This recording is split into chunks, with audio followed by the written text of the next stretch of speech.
That's it. That's okay, no problem. By the way, I don't want to be kind of too sophisticated about this, but if you want your book signed, I'll be glad to sign it.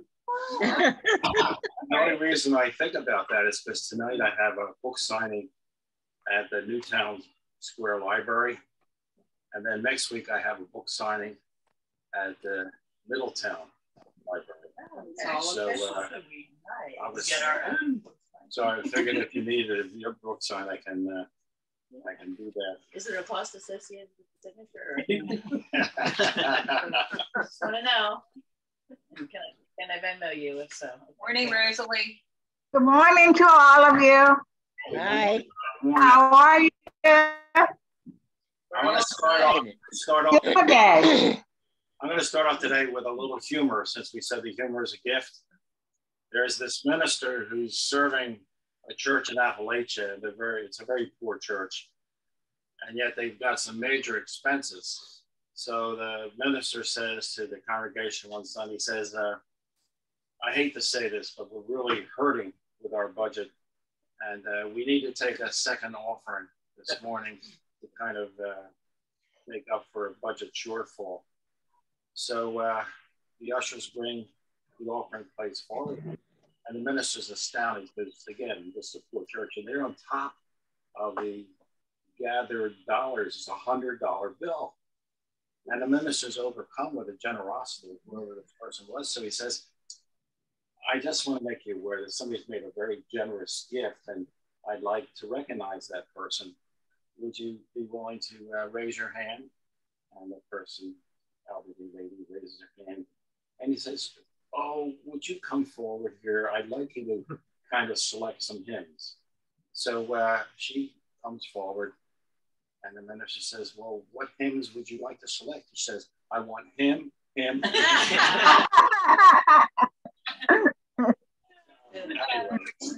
I always like that story. If I may, I'd like to start off with some scripture today. Reading from the New Oxford Annotated Bible. I gave my kids this Bible when they graduated from high school. I think it's on their shelf gathering dust. I wrote a little note in there, but they don't know to pay attention to it. The disciples of John reported all these things. Oh, I tried to get it and it fell. Can you hear me? Yes, I can. Everybody hear me? All right. Okay. The disciples of John, this is from Luke 7. The disciples of John reported all these things to him. So John summoned two of his disciples and sent them to the Lord to ask, are you the one who is to come, or are we to wait for another? When the men had come to him, they said, John the Baptist has sent us to you to ask, are you the one who is to come, or are we to wait for another? Jesus had just then cured many people of diseases, plagues, and evil spirits, and had given sight to many who were blind. And he answered them, go and tell John what you have seen and heard. The blind receive their sight, the lame walk, the lepers are cleansed, the deaf hear, the dead are raised, the poor have good news brought to them, and blessed is anyone who takes no offense in it. Well, when it comes to kindness, we know that if we read the Gospels, that we can see that Jesus was an extremely kind person, correct? So tell me, as you reflect on your years of hearing sermons and doing small group work, what would you be able to express about Jesus and his kindness? Where do you see his kindness at work? Anybody have a thought you'd like to share?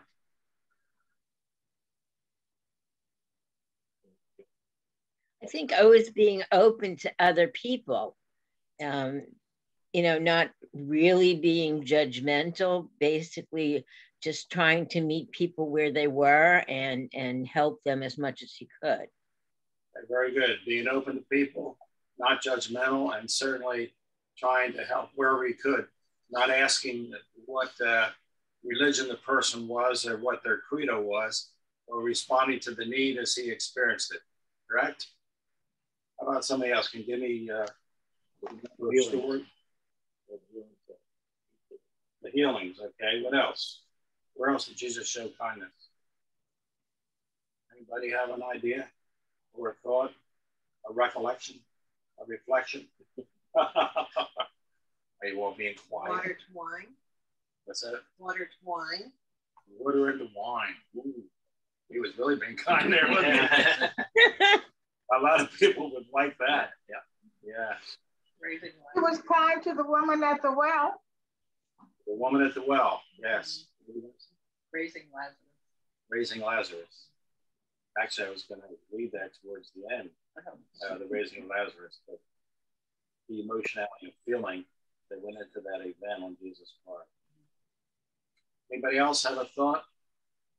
The thing is I don't associate Jesus with kindness. You don't? I don't. I mean, there are a lot of words that describe Jesus to me, but kindness isn't one of them, I guess, because I think of him as passionate. Hi, can you guys speak up a little bit? Yeah, I'm just saying that for me, I don't have a lot of the words I think of associated with Jesus.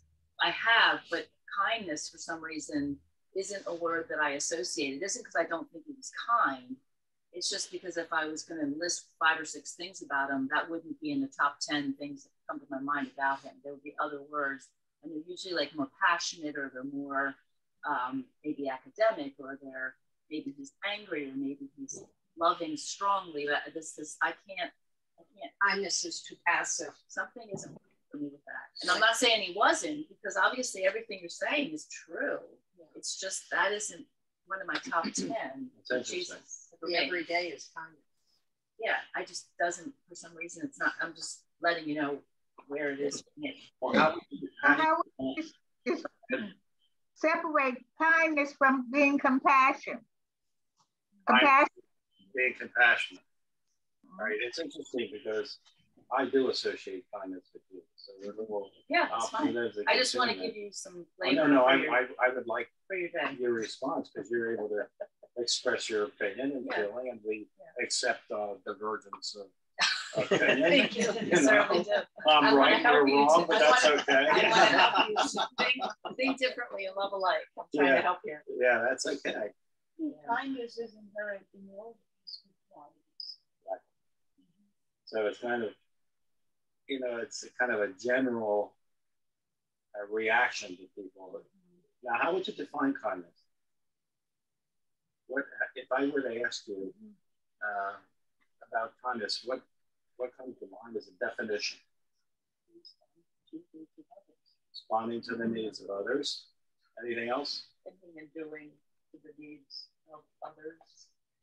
Responsive to the needs of others and doing in order to meet those needs. Whatever it is. Okay.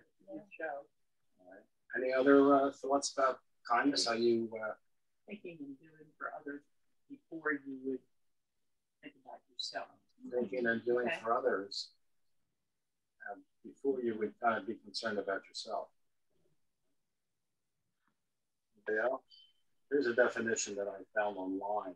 I always check out these definitions online just to make sure. It said, except this morning my computer wasn't working, so I had to look up empathy in the dictionary. But the quality of being friendly, generous, and considerate. The quality or state of being kind, treating people with kindness and respect. There you go. Key words are friendly, generous, considerate, and respectful. So I'd like to, in terms of your reading of the book, anything in that chapter on kindness strike you as, did you respond to anything particularly?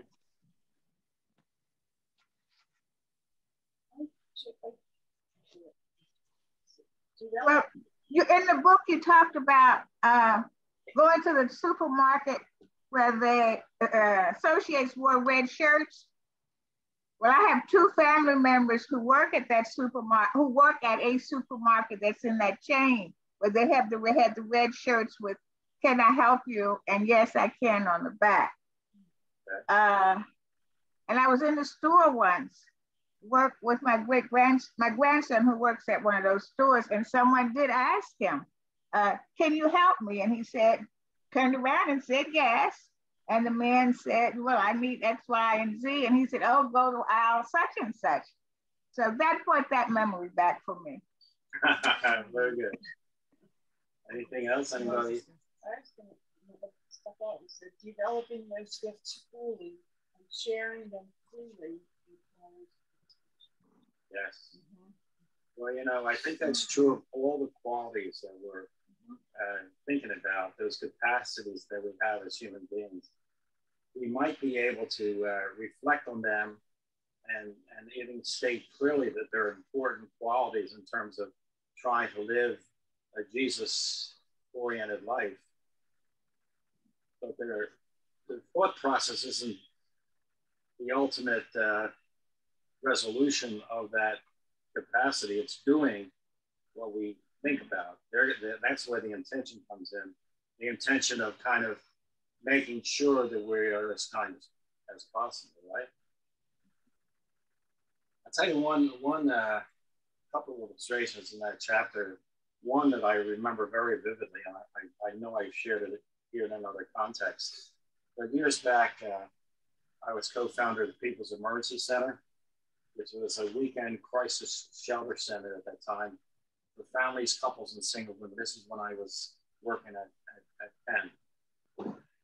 And Bob Edgar at the time was at Drexel, and we kind of worked together on using the church as a shelter for the weekends in order that students might be able to experience homelessness firsthand. And this was the time, you have to understand, when homelessness was not in vogue as it is now. We can get lots of money for homeless causes.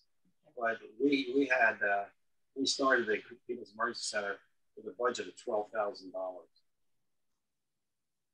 I remember one person, a volunteer, and I will never forget her name. Her name was Karen Tengus.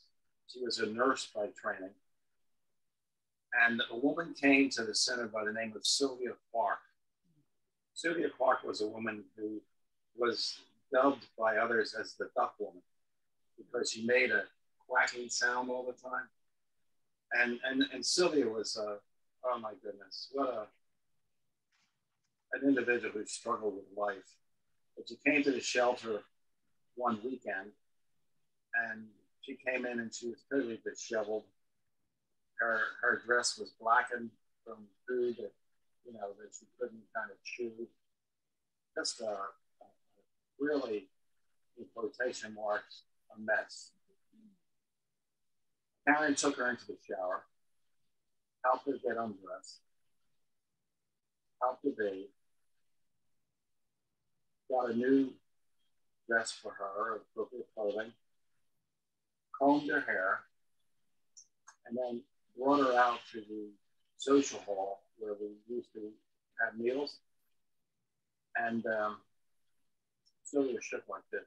We think it was Parkinson's. Part of the reason she really couldn't eat real well because, the food just splattered all over the place. Karen got Sylvia a plate of food, held her wrist, made sure that Sylvia had the fork, and said, Sylvia, we can do this. We can do this. And for the first time, who knows how long, Sylvia was able to eat a meal without causing the food to kind of disperse all over the place. And I often think of Karen as an angel at that point. She was totally committed to helping Sylvia, this unacceptable person in the community. But for her, Sylvia was not a duck woman. She was a human being who had really basic needs. Kindness came from Karen's heart. She didn't have to do all that, but she did because it reflected who she was and the kind of person that she was. And obviously, she would say that nursing profession, the reason she was a nurse because she wanted to help others, but it's extended far beyond the professional context of the hospital. And you know what, that was especially kind that she took her hand and helped her eat herself rather than just shoving it into her mouth and things like that. You know, to give her some dignity. She preserved the extra money. Took longer, I'm sure.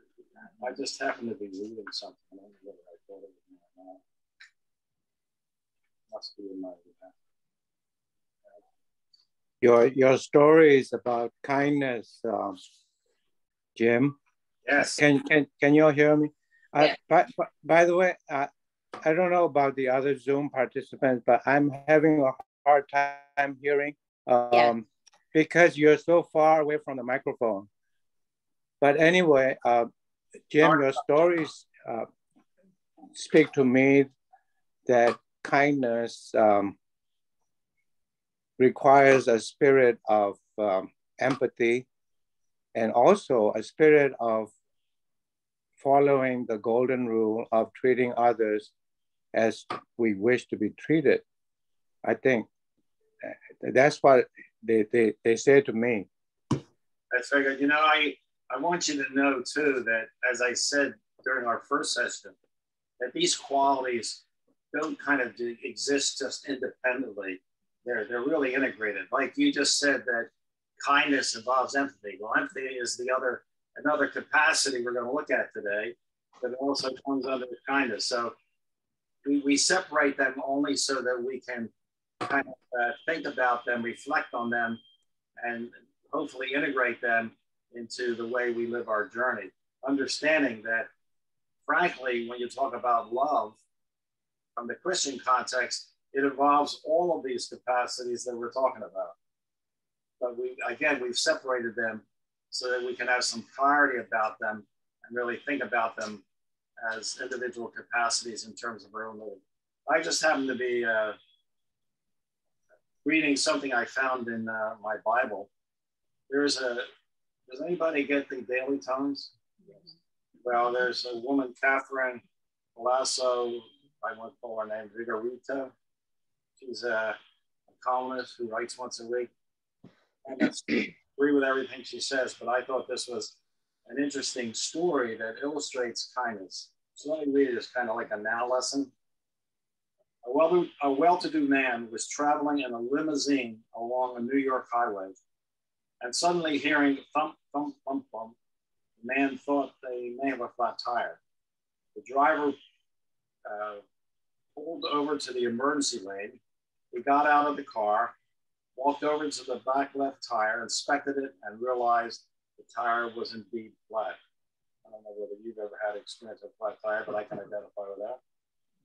Moments later, a passing motorist stopped. Spotting the disabled limousine on the side of the highway, the motorist rolled down his car window and questioned the limo driver. Do you need some assistance? Without a doubt, help was needed and much appreciated. So the motorist got out of his car and started changing the flat tire. He removed the punctured tire and replaced it with a spare so they could drive to a shop and get a proper replacement. When the motorist was finished, the well-to-do man asked with gratitude, "How can I repay you for your kindness?" Shaking his head, no, the motorist declined as he began to walk back to his car. But the well-to-do man insisted, "Surely there must be something I can do for you," he stated. Smiling, the motorist replied, "Well, you can send a bouquet of flowers to my wife." With that, he gave him the address, and the men said their goodbyes. It was purported that several weeks later, the flowers arrived at the motorist's home. There was a note attached to the bouquet that read, "I have paid off your mortgage." Well, you know, we don't quite have that capability because it states very clearly that this was a fairly wealthy individual. But the fact that he was willing to go out of his way and to assist and really didn't want anything in return, and sent a bouquet of flowers to his wife, and ended up with such a generous gift. So kindness does involve generosity. It does involve friendliness. It does respect. And as has already been stated, kindness involves a doing. That word praxis comes to mind all the time. These capacities that we're talking about involve intention and action, putting the capacities into action in terms of our journey. And you know, one of the things that I think of when I think of kindness is how one responds to a moment, which, like you just described, I had something similar. Many years ago, I was in Virginia. I had gone to a hospital in Petersburg, but I had my kids in the car. I had my sister-in-law and her kids in the car. And I had a blowout. And someone stopped, changed it. Gratefully, I had, a spare tire, but he stopped in all this traffic, and we were blessed because this was a very busy highway. And I think I was over here in this lane, and I got off the highway, and someone stopped and changed my tire for me. Yeah, I was grateful, and I offered to pay him for that, but he did not. I'm like that wealthy woman that I could have paid off his mortgage. I could just say thank you. Well, that was okay because there were many of us that could pay off a mortgage. But I want to tell a more recent story, and because the book also said pay it forward. I was in a Wawa and I was getting coffee, and the person was a woman who was standing beside me, but she reached in front of me, and I thought, that's rude. Anyway, I finished getting my coffee, and then when I went to check out, she paid for my coffee and my muffin that morning. And I thought, oh, because I talk to myself sometimes. And I thought, did she hear me say that was rude? Did she know that was my thought? But anyway, she was kind enough to pay for my coffee. And I guess that's something that I could pay forward. Yeah, that's wonderful. It's great. It's great. I'd like to point out that you first have to see the person.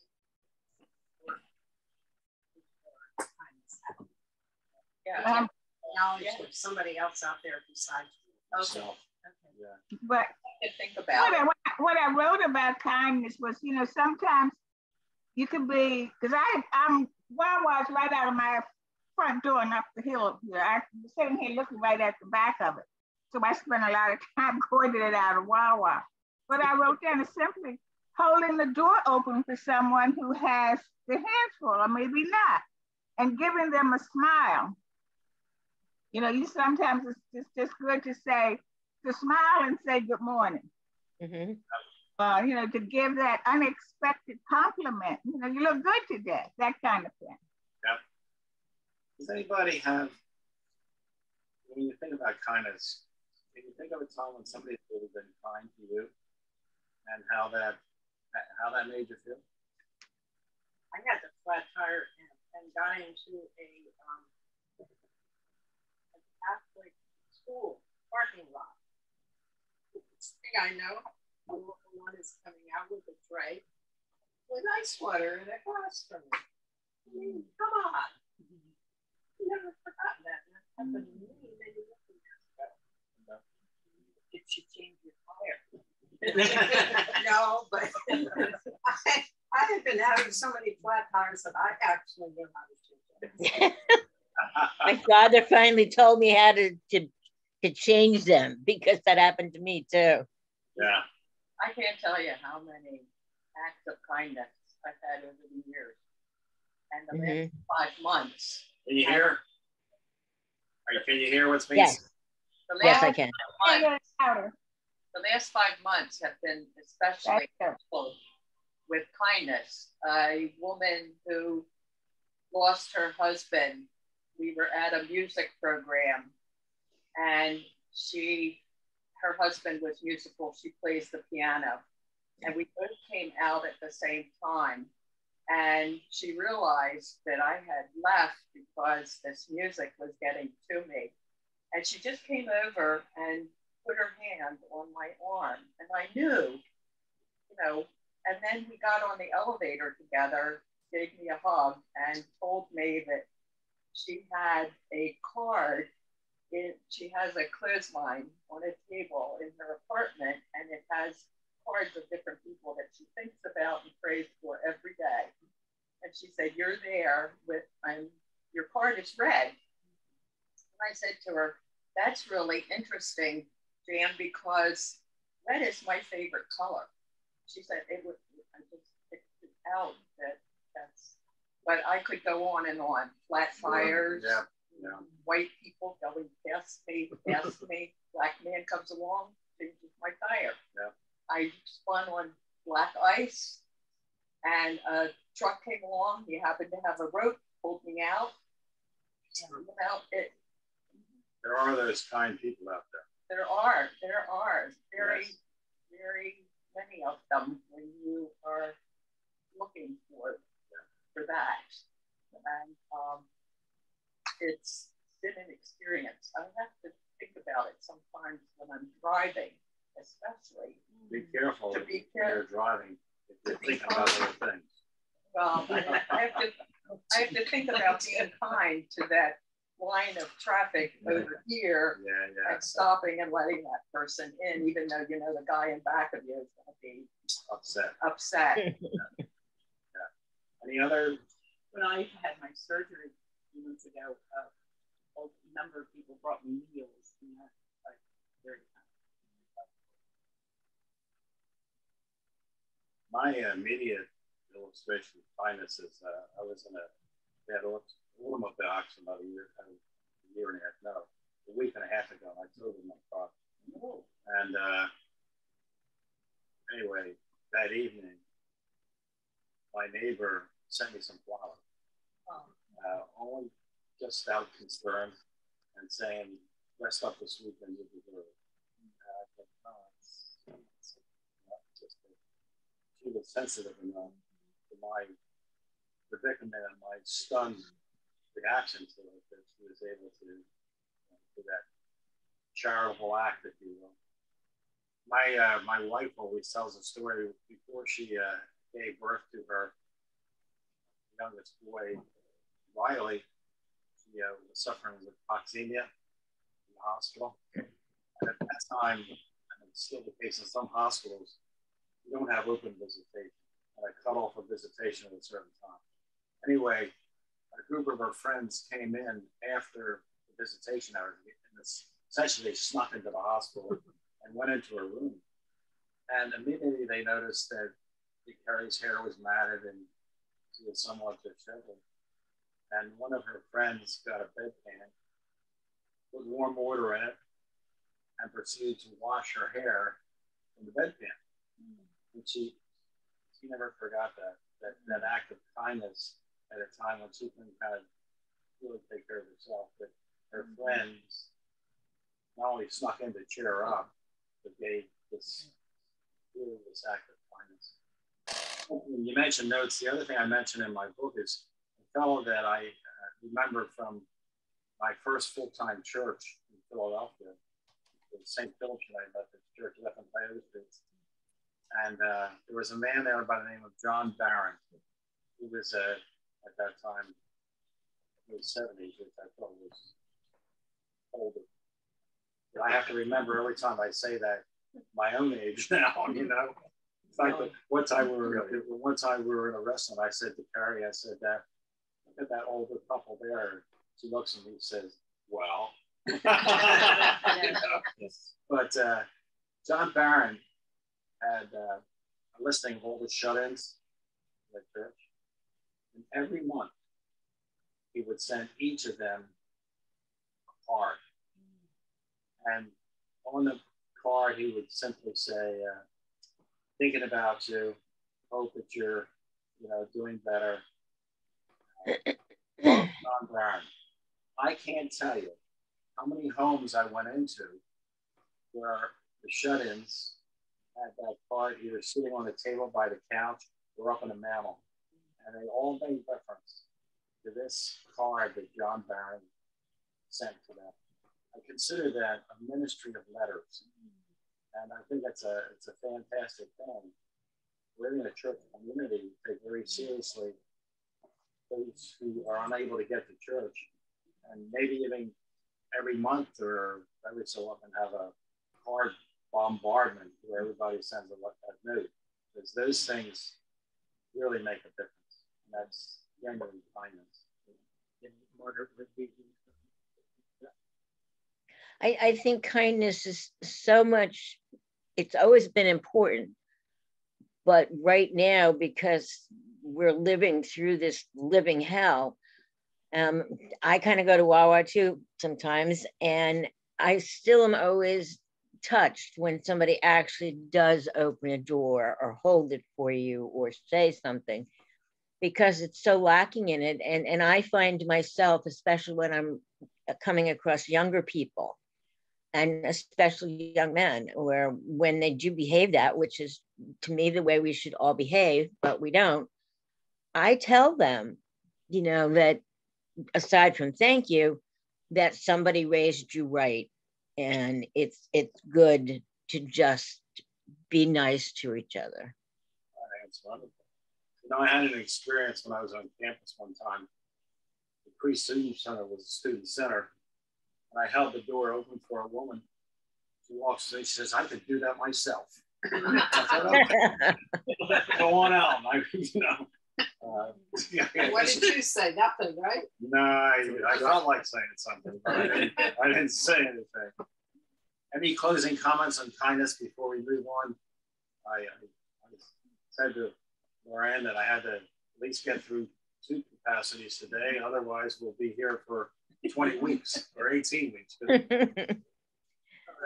Not the worst way to spend our time. Any other comments about kindness before we move on? There are people that it's hard to be kind to. Well, let's visit that for a moment. Okay, who are those people that we find it difficult to be kind to? They're just annoying people. They're annoying. What annoys you about them? They do things that don't apply to the rules of the community. Can you give me a concrete illustration? Well, there's a woman that we have valet carts. This is just a small little thing. And she'll load the valet cart and bring it up to her apartment, and then it sits in her apartment for like 4 or 5 days when there are other people. This is one cart for a 3-story building. When other people should have access to that cart. And then she hardly ever puts it back where she got it. Well, that just is annoying to me. Sure. And so it's hard to be nice to her. And I call her on things like that. You know, I told her to go into her apartment. Are you going to return that valet cart?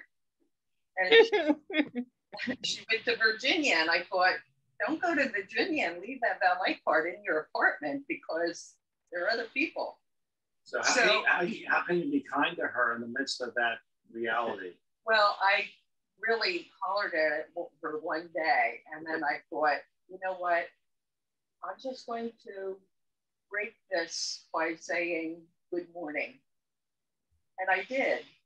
And she responded, you know, not nicely. She didn't like how I treated her the day before, 2 days before. Sure, sure. 2 days, you know, to change my behavior. And but then from then on, now either she forgot what happened or we went on and we're amicable. Yeah, I guess there are. Annoying. You have to be careful because there are people that are annoying. Yeah. You know? I don't like people that break the rules. Well, so how do you, I guess the thought is, how do you deal with a person that breaks the rule in a kind and generous way? Because on one hand, you can kind of slam them with some, you know, agitation and anger, or maybe you can kind of make your point in a gentler, kinder way. No, that's what I have to do. Yeah, well, we all maybe do that. All right, well, let's move on to empathy, if that's okay. And let me just, you mentioned this earlier about Lazarus. It so happened that happens to be the passage I want to share with you. Martha encounters Jesus, and then Martha gets Mary to come to Jesus. Lazarus is dead. When Mary came where Jesus was and saw him, she knelt at his feet and said to him, Lord, if you had been here, my brother would not have died. When Jesus saw her weeping, and the Jews who came with her also weeping, he was greatly disturbed in spirit and deeply stirred in spirit and deeply moved. Now, maybe that's a definition of empathy to some extent, but how would you define empathy? Give me some words. Putting yourself in another's place. Oh, very good. Putting yourself in another's place, trying to really feel what they feel, and identifying with them. And my aunt, Auntie Violet, she was a great lady. She lived to be 93. And we used to have Christmas gatherings, and at the main table, and then there was another table for kids. I never made it out of the kids' table. I don't know why, but I never got to the adult table even when I had family and stuff. But Auntie Violet would be part of a discussion, and people would be talking about this individual. And Auntie Violet would say, but you have to really try to understand them. You need to walk 5 miles with them before you criticize them. And then she would kind of give a positive statement about that individual to counteract all the negativity. And I thought to myself, and she was a very, very spiritual, religious person. And she really lived that out in a concrete way. Tell me about a time when you experienced empathy. It goes along some of the illustrations used for kindness kind of seep into this capacity of empathy. But when you think of a time when you were really, I don't know, feeling depressed or lonely, and somebody just was there for you, what did they say? What did they do? Anybody think of an experience like that? I think just when people take the time, I don't want to use kindness here, but it is, but take the time to actually hear you and to just have the patience for you to get it out. And as most of you know, the last 20 years have been kind of challenging for me health-wise, and Lorianne will know this. What I always try to remember is that, okay, what I'm going through is my problem, yes, and it hurts, but always remind myself that there's somebody just around the corner who has it much worse. And what I have often ended my conversation with, especially when we were talking, was it could be worse. It could be worse. Yep. And I try to remember that so that I don't get totally caught up with my stuff. I'm just acknowledging that I'm not the only one who has these difficulties. That every human being has their crises, and all of us at times experience brokenness. That's how I view it. Mm-hmm. And in those moments, have somebody there to really care and understand, and listening is a key word there. And one of the great capacities that we can give to each other. But it means a lot, doesn't it? Anybody think of a time when somebody's been really empathic? I think the people that are trained in hospice care are extreme, like kind of extreme. Mm-hmm. There was a young man who, I think he was only in his 20s, and he was John's caretaker. He came in and he washed me, made his bed. And I feel like he had a real empathy for what he was doing. He also washed Bud after he died. And say and much of anything, but you could tell the nurse, the volunteers, they all have extreme empathy for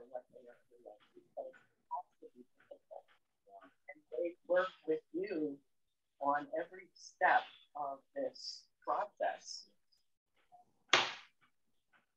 It just, I mean, I think they have to really walk in, somebody was walking in my shoes. So, I mean, this whole experience, it's a lot of goodness of people in the process. Oh, absolutely. Anybody else have an illustration of I think one of the things that makes our congregation really, truly special is that who we present ourselves as being is real. I mean, we do care about other people. We care about each other. And you get caught pretty quick if you're trying to fake that. And I've been, well, at that church since 2008. And I don't, although I'm kind of gullible, but I don't know that I have personally seen people or a person just being fake about that. And when I used to work with community service people, they would meet other people from the church. And it wasn't just me that they were dealing with, and it wasn't just me that hopefully they were getting some of their needs met, but every other person who was part of the church and had contact with these people, the community service people felt it from them as well, you know, that we were real, that we really cared about them, we cared about each other, and that it's so important, which is why I have never, ever hesitated to invite somebody to come to our church, because it's real and it's healthy. And we've all been around long enough to know that there are so many unhealthy congregations. And I feel very fortunate to be a part of that. And that, you know, I did have the really wonderful experience of so many years being able to just do that and work with it. And I guess last week it was when I said that the one thing I miss about being in retirement is that I don't, on a regular basis, have those opportunities to relate to other humans in that way. And yeah, it's so important. And again, because we're just living in such a horrible, crazy place, the littlest kindness just kind of stands out so much, because frankly, it's very unusual today. That realness of your kindness, I think, is by itself a gift. Because, I agree. Too often there's I meet the challenge of my kindness being looked at suspiciously. Yes. You know, people are, I guess we are also cynical that we can't believe it if somebody's offering something genuinely. Mm-hmm. So you have a real gift. Yes, it is a real gift. You know, and that's a wonderful affirmation to be able to make about this church community. That your experience has been one that's extremely positive, and that the community has not been toxic to you, but is extremely helpful and caring. I think that's a wonderful affirmation to be able to share. It's true of all of us, I think. For 10 years, from mid-1970 to the late 80s, I was affiliated with the Domestic Abuse Project, first as a volunteer, then as an employee. This is a personal story, and talking about being able to connect. People said I was a good listener, but also, you know, domestic abuse focuses on violence in the home.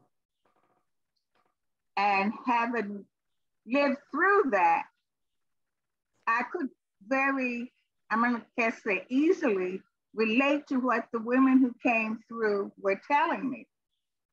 Now, one mistake, I did have one man as a client. And when he came in and told me, because he was 6 foot something and looked very masculine and was telling me how his wife was beating him. Yeah. First, I thought he was joking. So he could tell that I was kind of dismissive about that. And he was saying, well, I'm going to go blah, blah, blah, because you don't believe me either. That came through. So I had to back up and reassess that situation. But, this guy is sitting across the desk from me, and I'm looking at him, and I couldn't visualize him allowing his wife to do to him what he said she was doing. So that was a bad moment for me. But it was also therapeutic for me. I was sitting listening to someone talk about, I don't know if it was, let's say her husband had threatened her with a gun. And I had forgotten that I had that experience. In my marriage, I remember standing at the sink, washing dishes, talking. I never stopped talking, but I had buried it because I was standing there washing those dishes, waiting for the sound of the shotgun to blow me up, to take me out of here. Didn't actually happen. But that moment that I had lived through and forgotten was buried. And it was affecting my life, but then I could just step back and really talk to her, meet her where she was, so to speak. And the goal of the counseling program at that time was to sit and talk with someone as if you were sitting at a kitchen table and having a cup of coffee. You're talking and you're actively listening. It was helpful to me, and people said it was helpful to them. So I am grateful that I had that experience for the people that I helped and for the help that it gave me. Yeah, thanks. So many times actually people forget, they think abuse is of the husband to the wife, but as you indicate, the abuse can go the other way too. We wonder why that is, but what are we going to say? Please. Well, I was just going to say, I think empathy can also be pervasive with all forms of creation. And I was really moved a couple of weeks ago when we had people talking about how they recycle, and specifically Sean, one of our members, how he talked about taking deer from the side of the road. It so upsets him that there are deer on the side of the road dead, that he takes the deer, puts it in his truck, and he would then tan it as a way of showing respect to the deer. He's really got a thing about deer, and then make clothing or try to repurpose, give thanks for its life. And the amount of time, the intimacy of maybe looking in the deer's eye, because you can tell how long the deer's been dead by looking in its eye and what color the eye is. And just that whole thing, similar to what Sue's saying about caring for a body, washing, and that is such an intimate way, and it takes something, I think, inside of you really deep to express that to, whether it's your pet or it's your spouse or it's an animal. I can't get over the depth of humanity and empathy that goes with those examples. When you talk about empathy, you're talking again about intentionality. Allowing yourself to feel that human connection, because that's, when we do empathy, we recognize that we all are human. We all have that possibility of being connected to others. I know there are those who suggest that if you haven't had an experience, you can't really be empathic to a person if you haven't had that experience. I heard that often in terms of addiction.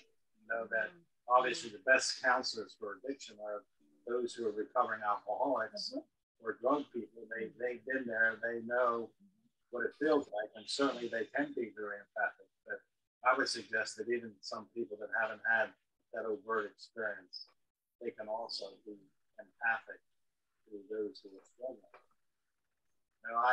I don't know, those of us in ministry often have funeral services, and I can't tell you the number of times I've been part of a funeral service where somebody has given a eulogy, and they talk about their mom or their dad or somebody that's been close to them, and I don't even know the person. So I end up with tears in my eyes and with a choke in my throat because, you know, it's that human connection that prevails in terms of when we talk to each other and when we try to be there for each other. Have there been any people that you can think of that you have not been empathic with? I mean, you know, we can talk about being empathic people, but have there been people that you really haven't, you talk about people annoying you, and give an illustration where you just don't have it within you to be empathic with that person? Yeah, I shut down every time I walk down in Center City. I can, it's too much. It's not that I don't feel, it's that I feel too much. Yeah. And so I shut down and I turn, if there's a switch inside of me, I turn off my empathy. And it's just so overwhelming that whatever the opposite, maybe it's apathy or maybe it's attachment, but I don't, especially in high quantities, in any situation where there are high quantities of me, that would be a situation where I would not be very empathic. I would have to shut it off. Yep. Anybody else have a time when you weren't very empathic? It's the ability to understand and share the needs of another.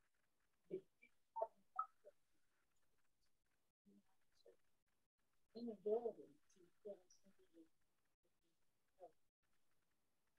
That would suggest that the person who had a similar experience can be more effectual and helpful than the individual who perhaps has not had that experience. So I think people who don't have the experience. Oh yeah, I agree with you. But maybe the depths of it might be, you know, more real for the person that's going through that experience. Let me give you the definition that came from the dictionary. It's my computer again. Couldn't do it for us. The action of understanding, being aware of, being sensitive to, and vicariously experiencing the thoughts, feelings, and experiences of another. Let me read that again. There's a lot of descriptive words here. The action, take note, the action. It's not just a thought process. It's that practice thing again, putting the thought into action.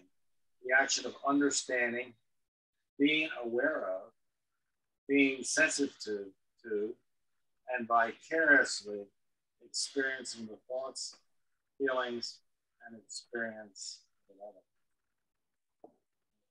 That's, as you said earlier, empathy is really, you know, being able to put yourself in somebody else's shoes and really being able to feel with them and to understand what they're going through.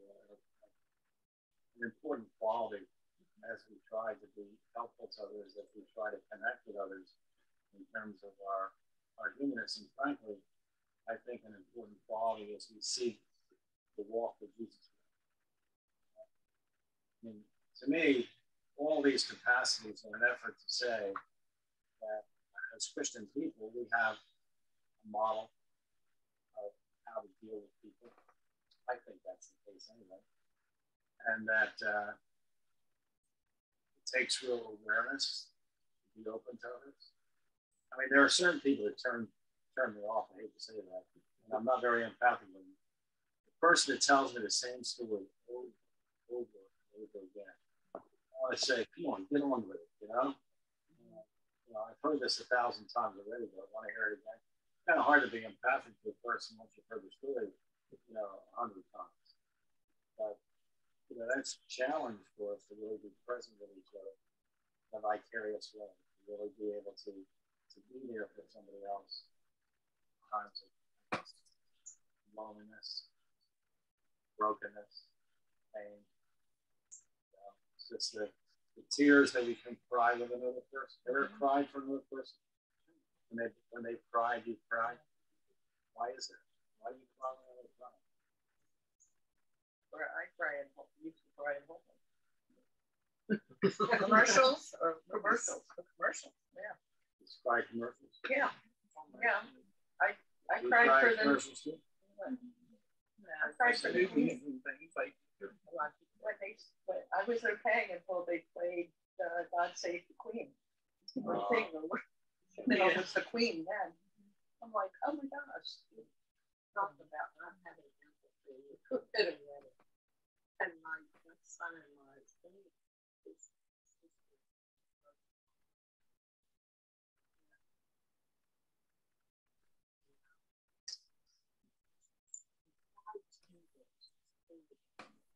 Barbara, I can't hear you. We're talking about the Queen and how long it took to get through all this pomp and circumstance. Okay. And I said something about, oh, just bury the woman, you know.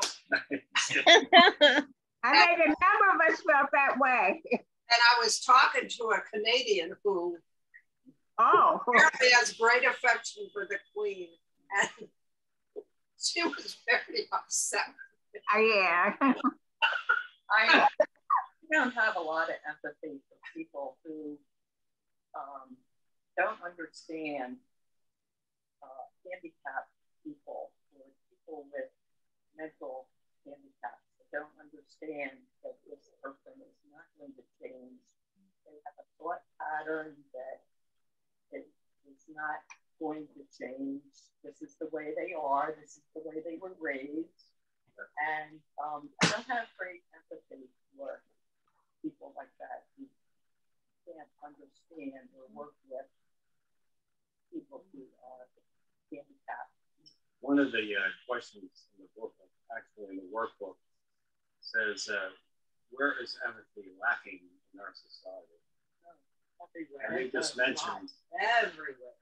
Everywhere.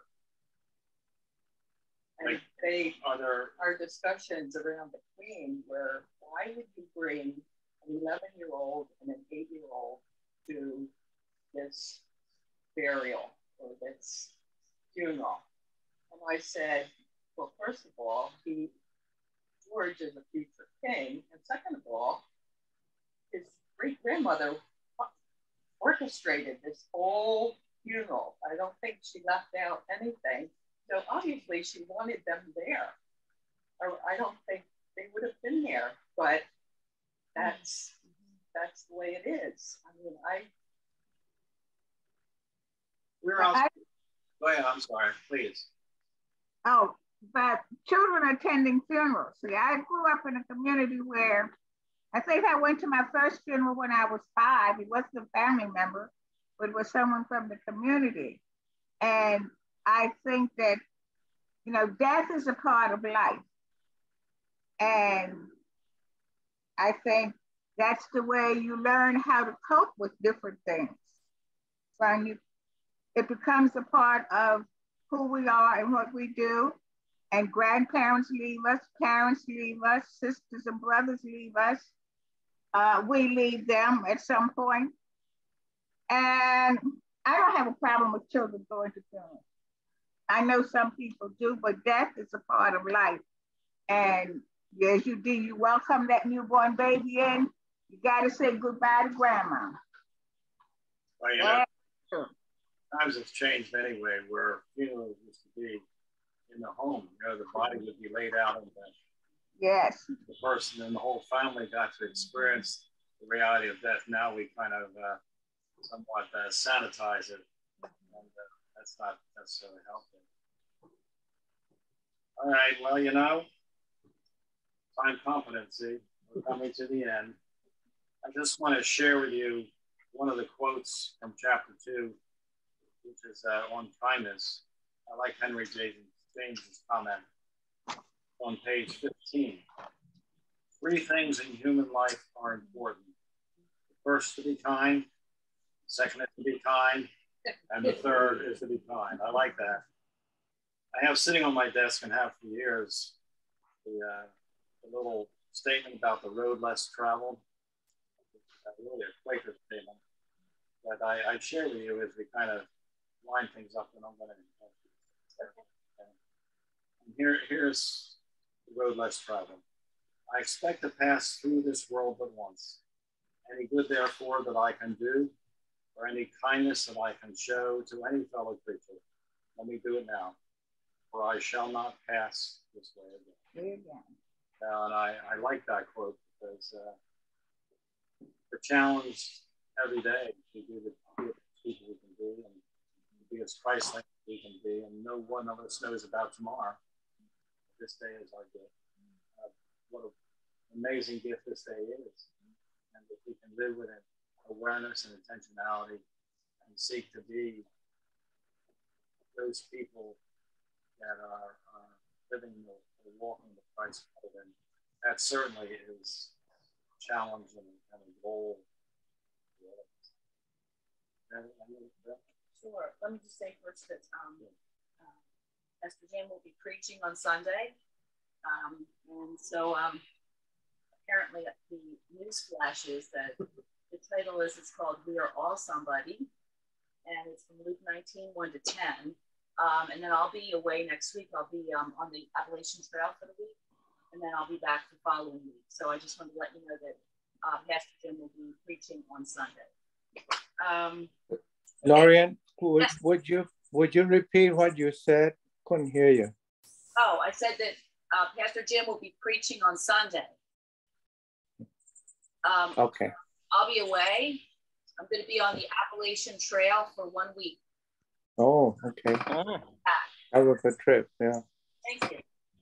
We want you to wear good shoes. Thank you. So, while I'm thanking, I would like to thank Jim too for leading and sharing your book, and you did it with kindness.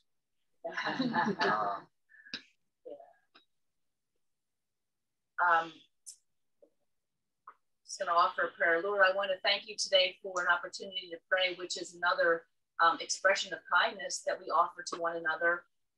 There are so many people right now who are in need of prayer, including those of us who are here in relation to our loved ones.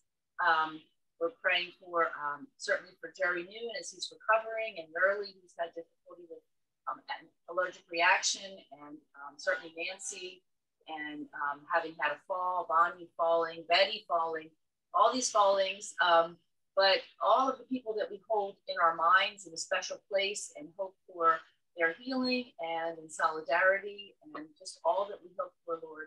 And people around the world who continue to suffer, we ask that you would allow us to have compassion, but also allow us to be able to be healthy to ourselves, take care of ourselves, so that we can continue to serve you and deepen our kindness and our empathy. In Jesus' name, amen.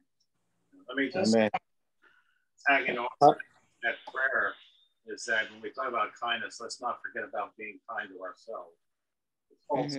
It's called self-care. And it's hard sometimes to really be sensitive and responsive to others if we're at war with ourselves. You know what I'm saying? Next week, let's look at compassion and helpfulness. If you want to move on to presence, even though we may not get to that, you'll be ahead of the game. So essentially, chapter 4, chapter 5, and 26, compassion, helpfulness, and presence. All right? And we will think about Lori Ann while she's out there hiking the trail. Communing with nature, and we hope the weather's good. Where will we be? Shenandoah Valley, West Virginia.